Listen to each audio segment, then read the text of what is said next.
Assalamualaikum warahmatullahi wabarakatuh. Aku kenalin ya sama kembaranku. Wimar! Apaan? Ini kan ada handphone. Kira-kira nih handphone ada yang bikin nggak ya? Ya ada lah. Kok tahu? Ya kan ada handphonenya. Itu. Iya, nggak usah ngegas. Ini terus handphone yang bikin orang pintar apa orang bodoh? Iya, pintar. Pengangguran apa profesional? Kalau pengangguran, kita yang bikin handphone. Ya profesional lah. Kok tahu? Ikan handphonenya canggih. Oh iya bener. Bener. Terus nih, Kak, terakhir. Kalau handphone sama yang bikin handphone sama apa beda? Yang dibikin sama... Ya beda lah pasti. Yang dibuat sama yang membuat pasti berbeda. Terus ada nggak? Tanya terakhir. Iya maaf. Ini terakhir nih. Ada nggak sesuatu yang sama dengan pembuatnya? Enggak lah. Apa sih maksudnya? Nanya-nanya. Jadi gini maksudnya. Dari obrolanku sama Wimar ada dua kaidah yang kita dapat. Yang pertama, yang dibuat nggak mungkin sama dengan pembuatnya. Yang kedua, yang dibuat itu bisa merefleksikan seperti apa karakteristik pembuatnya tanpa perlu kita tahu. Wimar nggak kenal tuh sama yang nyiptain handphone, tapi dia bisa pastikan yang nyiptain pasti bukan orang nganggur. Itu tahu dari mana? Tahu dari karakteristik handphone. Nggak mungkin barang secanggih ini dibikin sama orang nganggur, pasti profesional. Jadi, ayo kita sama-sama cari Allah dengan kaidah ini seperti yang dijelaskan Allah di dalam surat Ali Imran berikut ini.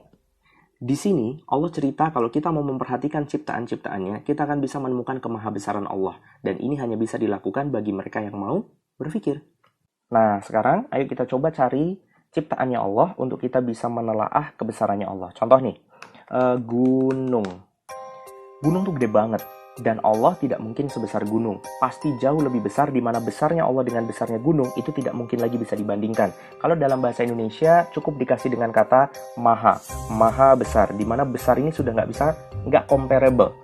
Terus contohnya, baik manusia, alam semesta, tumbuhan, hewan, dan yang apapun yang kita lihat, bahkan kehidupan yang kemudian menjadikan segala sesuatu ini berjalan, selalu ada awal dan ada akhir. Manusia lahir, manusia mati. Benda juga begitu. Bahkan sebesar matahari, itu lama-lama padam. Karena menurut ilmu termodinamika, semua energi itu akan sampai kepada titik equilibrium. Semua partikel-partikel panas yang setiap hari hilang dari matahari akan menyebabkan matahari menemukan ajalnya. Entah 100 tahun, 1000 tahun, atau kapanpun, tapi ada ajalnya. Semua yang Allah ciptakan ada awal, ada akhir. Maka Allah nggak boleh ada awal, nggak boleh ada akhir. Gak boleh. Kenapa? Karena kalau sampai Allah ada awal dan ada akhir, naudzubillah, berarti dia sama dengan makhluknya, berarti dia bukan pencipta. Terus contoh, misalkan kita ngelihat segala sesuatu itu bergantung, saling tergantung satu dengan yang lain. Oke, misalnya contoh yang gampang, bernafas. Napas kan kita butuh oksigen, keluar CO2. Kalau 7 miliar manusia harus ngirup oksigen bareng-bareng, keluarnya CO2, ini oksigen bakal habis. Tentu dibutuhkan makhluk yang bisa merubah CO2 menjadi O2. Dan itu dilakukan secara otomatis oleh tanaman, lewat klorofil kan ya. Tapi nggak cuma butuh klorofil, karena tanaman juga butuh zat lain. Contoh, dia butuh sinar ultravioletnya matahari untuk membakar CO2 yang ada di atas klorofil. Pertanyaannya, apakah matahari bisa melakukan sendiri? Enggak juga. Ternyata matahari harus bekerja sama dengan ozon.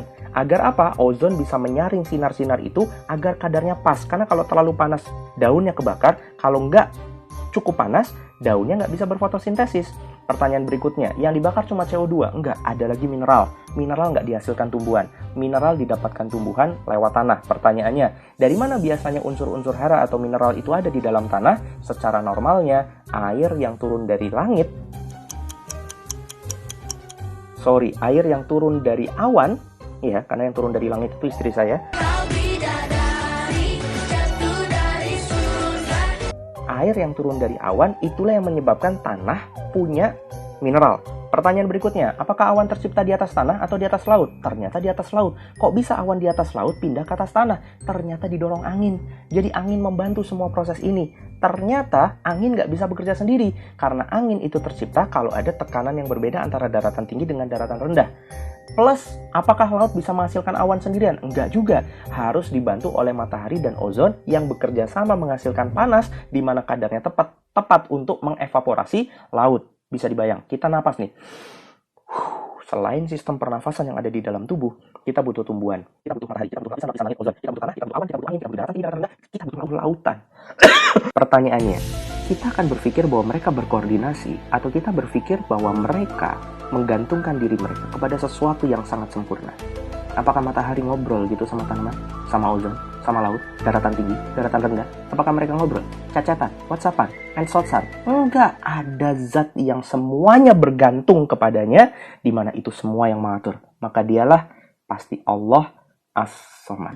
Kita sudah dapat Al-Aziz, sekarang As-Somad, Al-Awal wal Akhir. Dan kalau ini kita teruskan, kita akan mengenal 99 Asmaul Husnanya Allah, dan dari sanalah kita bisa meyakini bahwa Allah pasti Tuhan. Gitu, Wim. Wim? Bismillahirrahmanirrahim. Qul huwallahu ahad, Allahus samad, lam yalid wa lam yulad, ولم يكن له كفوا أحد